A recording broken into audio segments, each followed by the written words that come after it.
ያም ተራራ ለመድረስ 3 ቀን 3 ሌሊት ይፈጃል። ለአብርሃም እነዚህ 3 ቀናቶች ምን ያህል ከባድ ሊሆኑ እንደሚችል መቼም መገመት ያቅታችሁ አይደል? በጣም ከባድ ነው። ካውንት ዳውን ነው የሚያደርገው። አንድ ቀን መሽቶ አደረ ማለት ለሱ ልጁ ላይ ሰይፍ ለማንሳት ስንት ቀን ቀረው ማለት ነው? 2 ቀን። ሁላችንም የሆነ ብቻችን የምናሳልፈው ነገር አለ የለም? ቅርብ ብለን የምንለው ለቤስት ፍሬንዳችን እንኳን መናገር ማንችል አይደል? ብንነግረው እኮ ደስ ይለናል፣ ግን የሚነገር አይደለም። እግዚአብሔርና እኛ ብቻ የምናውቀው አንድ ነገር አግኝቶ ማጣት በጣም ከባድ ነው አይደለ? የሆነ ጊዜ የሆነ ነገር ኖሯችሁ የሆነ አፎርድ ማድረግ የምትችሉት ነገር ኖሮ ወይ በውጤት ጎበዝ ሆናችሁ ብቻ የሆነ ነገር አግኝተን ከዛ ማጣት ይከብዳል። ሰው ሁሉ ነገሩ ከስሮ የመጨረሻ ነገር ላይ ደረጃ ላይ ደርሶ አጣቆም አንዳንድ ሰው አልሞት ላይ ተጋዳይ የሚባሉ ሰዎች የሉ ደርሶ እኮ ፋይናል ነገ ሆኖ ምንም ያላነበበው ሰው በቃ አንድ ገጽ ላንብብና ሊል ይችላል። አረ ተስፋ የለም ሲባል አይ ማሚስ በእግዚአብሔር ተስፋ የሚያቆርጡ ሰዎች አሉ። ግራ ሲገባችሁ ምን ማድረግ እንዳለባችሁ ግራ ሲገባችሁ ጓደኛችሁ መጥቶ ቤተሰብ የሆነ ኬስ ሲኖር የሆነ ነገር ሲፈጠር ምን ማድረግ እንዳለባችሁ ማታውቁበት ሲቹዌሽን ውስጥ ስትገቡ ሰው መጥቶ ደግሞ ጓደኞቻችን ደግሞ አያርፉም አይደል? እሺ ምን ይሻላል እንደው ምን ልትሆኚ ነው አሁን እንደዚህ ሆነ ይሄን ከሰረ ምናምን እንደው ምን ይሻላል ሲላችሁ አፍ የሚያስይዘው መልሳችን እግዚአብሔር ያ አንድ ነገር አግኝቶ ማጣት በጣም ከባድ ነው አይደለ? የሆነ ጊዜ የሆነ ነገር ኖሯችሁ የሆነ አፎርድ ማድረግ የምትችሉት ነገር ኖሮ ወይ በውጤት ጎበዝ ሆናችሁ ብቻ የሆነ ነገር አግኝተን ከዛ ማጣት ይከብዳል። በስመ አብ ወወልድ ወመንፈስ ቅዱስ አህዱ አምላክ አሜን። የተወደዳችሁ የእግዚአብሔር ቤተሰቦች እመቤታችን የቅድስት ድንግል ማርያም የአስራት የበረከት ልጆች በወደደን ባፈቀረን በጌታችን በመድኃኒታችን በኢየሱስ ክርስቶስ ፍጹም ሰላም እላችኋለሁ። እንዴት ዋላችሁ? እንደምን እስከ ሰዓት ድረስ ቆያችሁ? አሜን። የአምላካችን የልዑል እግዚአብሔር ስም በእኛ በልጆቹ አንደበት የተመሰገነ ይሁን።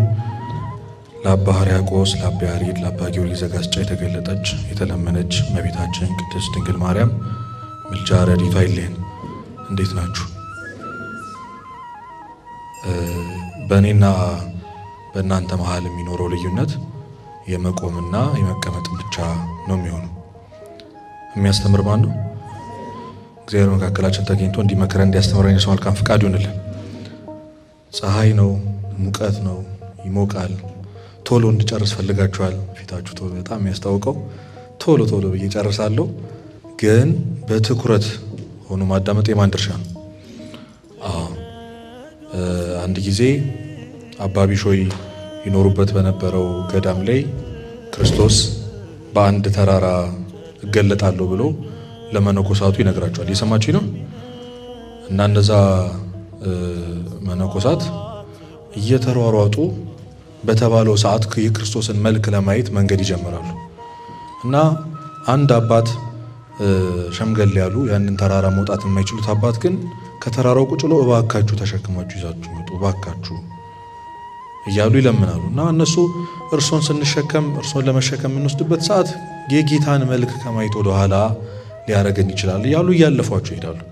ከእሳቸው በጣም የደከሙት አባ ቢሾይ ግን እሳቸውን ያንን አባት ሰውን ማለፍ እግዚአብሔርን ማለፍ ነው ብለው እርሶ እንዴት አልፋለሁ ብለው ተሸክመዋቸው መውጣት ይጀምራሉ። መንገዱን እየወጡ ተራራውን እየወጡ የሆነ ብርሃን ይታያቸዋል አጠገባቸው እየበራ ከዛ የተሸከሟቸው እነዛ አዛውንት አባት ደግሞ ሲቀሏቸው ይሰማቸዋል።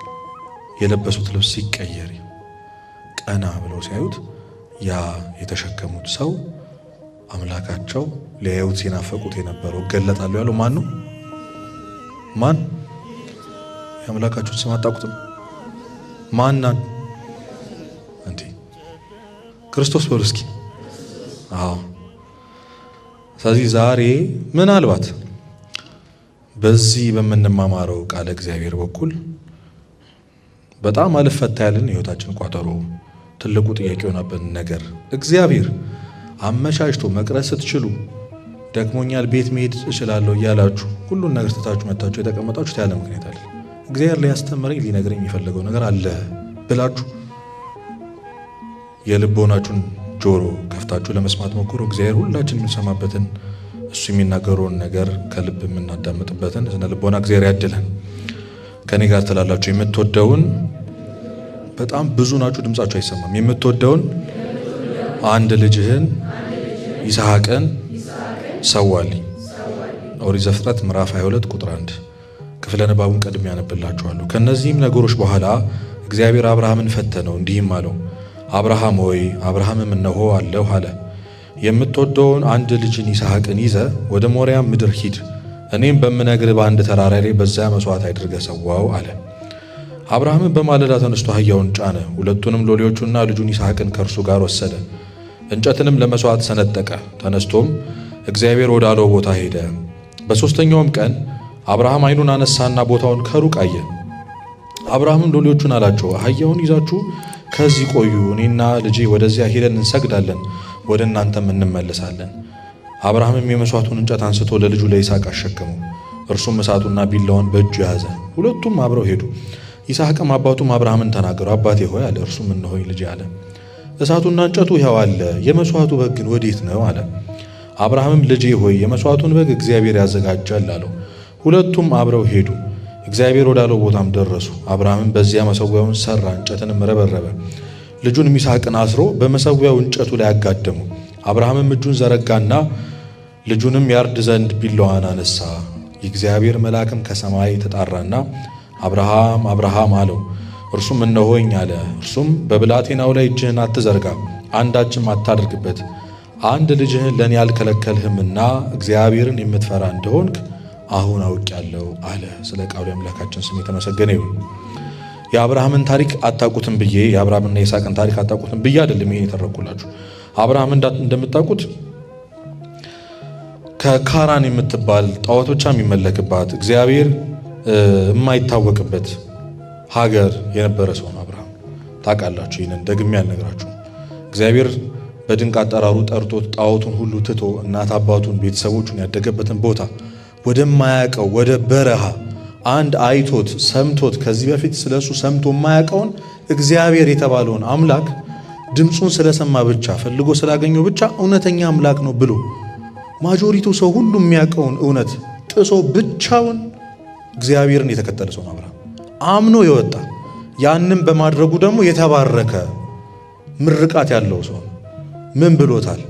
የሚባርኩን እባርካለሁ፣ የሚረግሙን እረግማለሁ፣ ዘርህን እንደ ሰማይ ከዋክብት እንደ ምድር አሸዋ አበዛልሃለሁ ብሎ ቃል ገብቶታል።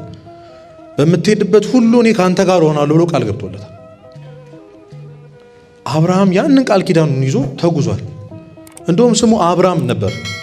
እግዚአብሔርን ካገኘ በኋላ ነው ስሙ የተቀየረው። ሰው እግዚአብሔርን ሲያገኝ ነው ህይወቱ የሚቀየረው፣ ሲያውቀው ነው፣ እሱን አምኖ ሲወጣ ነው አይደለም ስሙ ህይወቱ የሚቀየረው።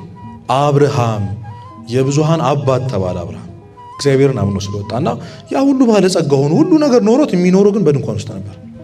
ድንኳን ዘርግቶ ነበር አብርሃም የሚኖረው። ግን አብርሃም ሁሉ ኖሮት አንድ የጎደለው ነገር ነበር፣ እሱም ልጅ ነው። ምክንያቱም ሚስቱ ሳራ መውለድ አትችልም ነበር። በጣም ብዙ ነገሮች ሞክረዋል። እንደውም ከአጋር ከምትባለው ከሰራተኛው ውለድ ያለ ዘር እንዳንቀር በቃ ውለድ በእኔ ምክንያት እንዲከምቶን ብለው እስማኤል የሚባል ልጅ ወልደዋል። እግዚአብሔር የኔ ልጅ አይደለም ብሎ አስወጥቷቸዋል እነሱ። ከዛ በኋላ እኔ ልጅ ሰጣቸዋለሁ ብሎ እሱ 100 ዓመት ካለፈው በኋላ እሷ 90 ዓመት ካለፋት በኋላ ልጅን ሰጥቷቸዋል እግዚአብሔር። ማንም የሚባል ይውላችሁ አባቶች አንድ ሰው የሆነ ጥያቄ ሲጠየቅ የማይመልሰው ከ3 ምክንያት ነው ይላሉ። ከስንት? አሁን ከስንት ስላችሁ ያልመለሳችሁ ሰዎች ስሙኝ። ለምን እንዳልመለሳችሁ ልንገራችሁ። የመጀመሪያው ካለማወቅ ነው ይላሉ። ካለምን? አሁንም ስሙኛል የመለሳችሁ ሰዎች ካለማወቅ ነው እንዳላችሁ ያልኩትን ድገሙ እያልኩኝ ነው አይደለ? ስለዚህ አይደለም ማለት ነው ሁለቱም ምክንያቶች። ሁለተኛው ከኩራት ነው ይላሉ። ከኩራት እየሰማችሁ ነው። ሶስተኛው ደግሞ ከንቀት ነው። ኢዩኤል ማን ስለሆነ ነው ብላችሁ ማለት ነው። እኔ ገና አፌን ከፍቼ ለሱ ላወራ ነው እንደዛ። አሁንም አትመልሱም። ያሳዝናል በጣም። ነቃ በሉሽ ተማሪዎች አይደላችሁ እንዴ? ግዴታ ፓርቲስፔት ያደረገ ሰው ምናምን ብለን እኮ ማርክ መያዝ የለብንም አይደል? ስለዚህ ነቃ በሉ። እሺ እሺ በሉ። እስኪ እልል በሉላችሁ።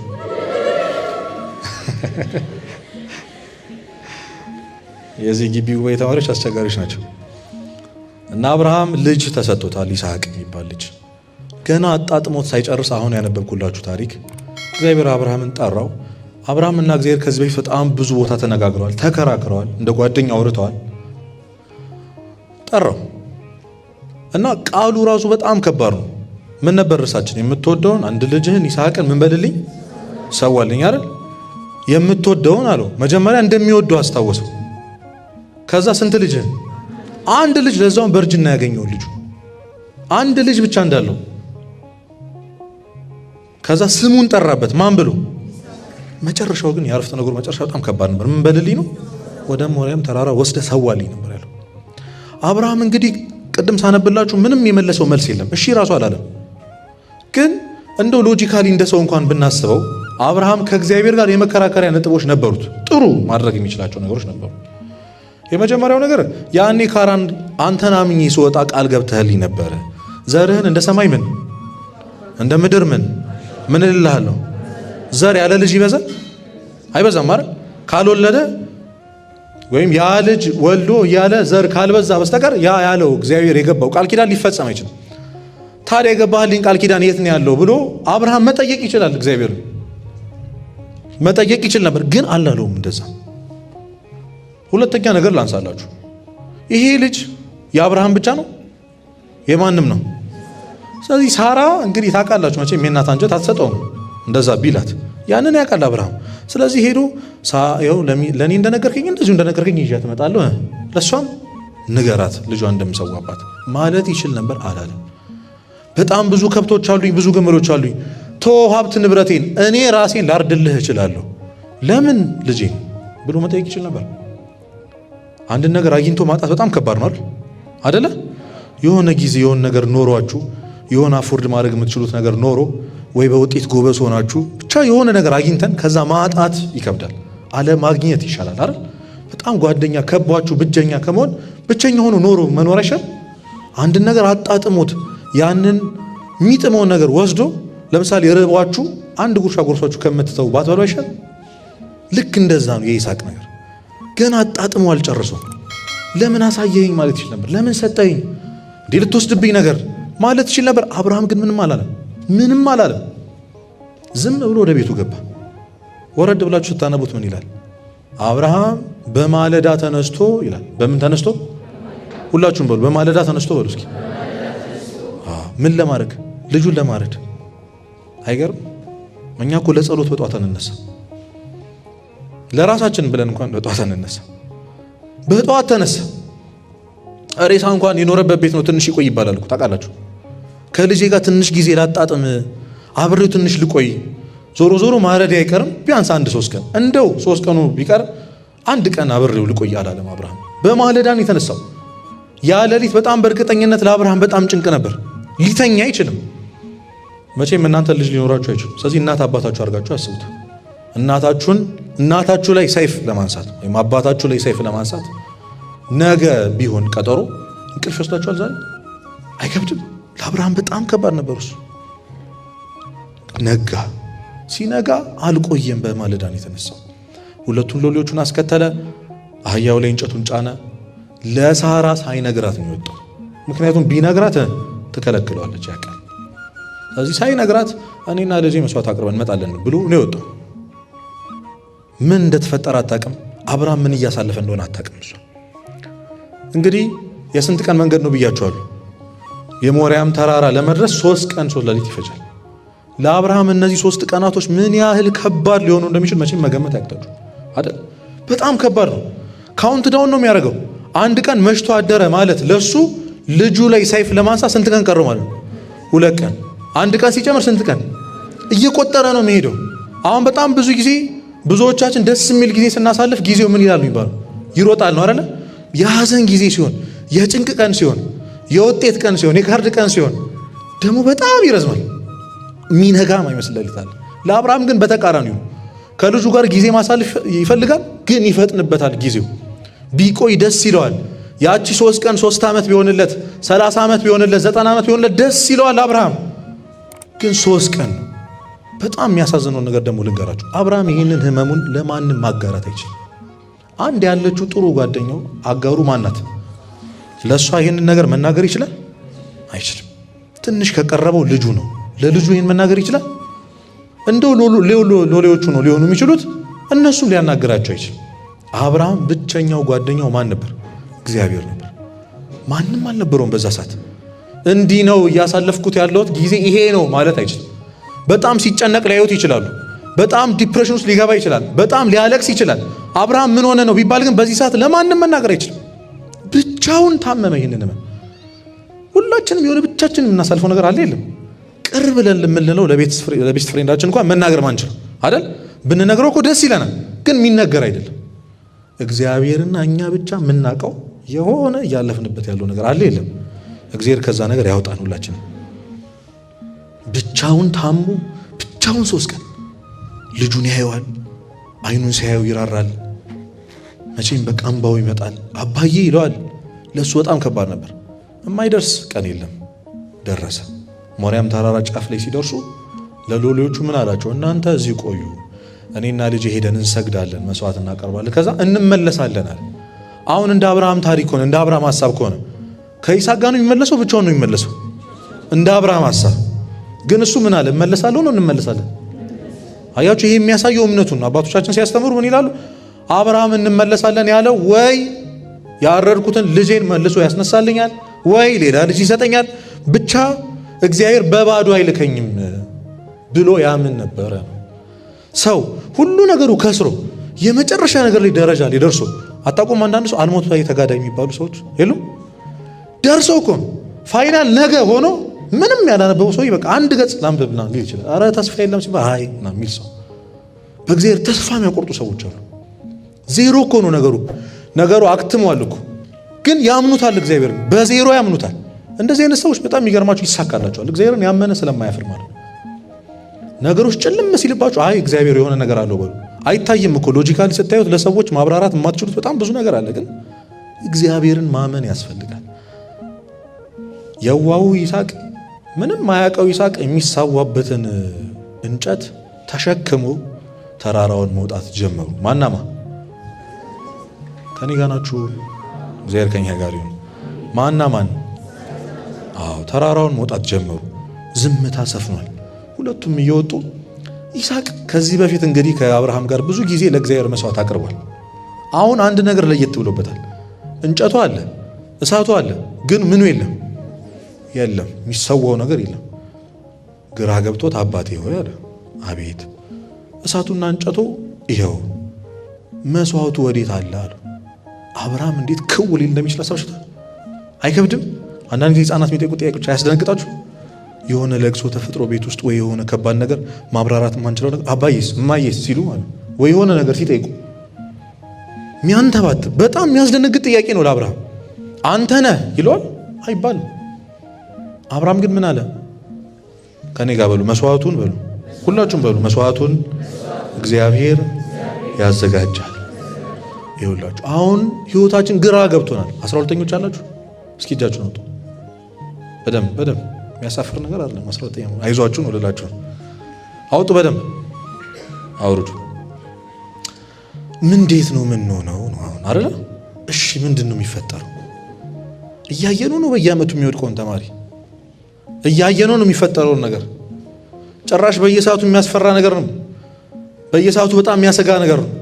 አባቴማ ይገለኛል ነው፣ ይሄን ከወደኩ ይገለኛል እናቴ ምናምን ብለን በጣም እየፈራ ነው።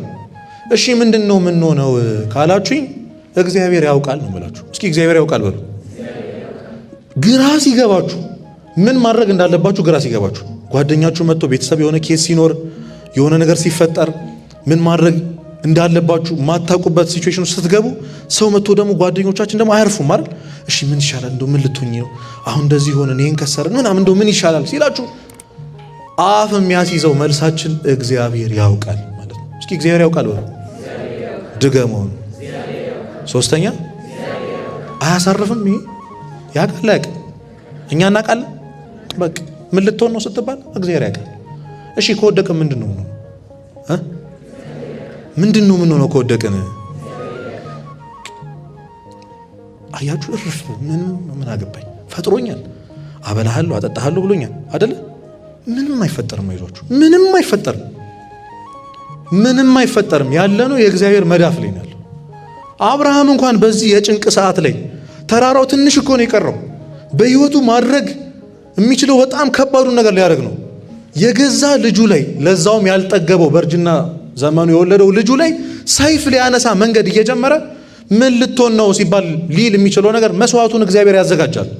መስዋዕቱ እኮ ይስሐቅ እኮ ነው፣ እያየው ነው እኮ፣ ግን እግዚአብሔር ያዘጋጃል አለ። ደረሱ። ትርጓሜያችን ላይ ስታነቡ ይስሐቅ ገባው ማን እንደሆነ መስዋዕቱ እና ምን እንዳለው ታውቃላችሁ? አባቴ ሆይ አለው፣ እንደው ድንገት አይኔን አይተህ ራርተህልኝ እግዚአብሔርን ከመታዘዝ ወደ ኋላ እንዳትል አይኔን ምን በለው ሸፍነው ሰራዋል። እናቶቻችን ዳቦ ሲቆርሱ ታውቃላችሁ ምን ይደረጋል? ለምን ይመስላችሁ? ይሄ ይስሐቅ ምሳሌ እኮ እና ገልብጠኝ በሆድ ያርገኛል።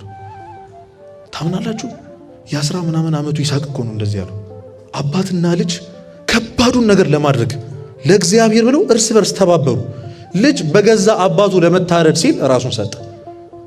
አባት የገዛ ልጁን ለማረድ አንድ ላይ ተጋገዙ። ምክንያቱም ይኸውላችሁ የእግዚአብሔርን ትእዛዝ ከመጣስ በአባት መታረድ ስለሚቀል ነው። እየሰማችሁኝ ነው ወይ? ስለሚቀል ነው። አብርሃም በጣም ከሚወደው ይስሐቅ ይልቅ እግዚአብሔርን በጣም ይወደዋል።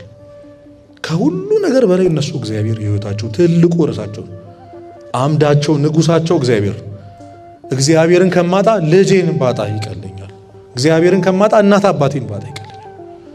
በዚህ ልክ ነበር ለእግዚአብሔር የሚታዘዙት እነሱ። ታሪኩን እንዳያችሁት ሰይፉን ሊመዝ ሲል የእግዚአብሔር መልአክ መጥቶ አቁም አለው። እንግዲህ አንድ ልጅ ለኔ ያልከለከልክም የእግዚአብሔር ትእዛዝ እንደምትፈጽም እንደምትወደኝ በዚህ አውቄያለሁ አለው። የሆነ ክፉ ልማድ አለ፣ የሆነ ሱስ አለ፣ የሆነ ሰው አለ።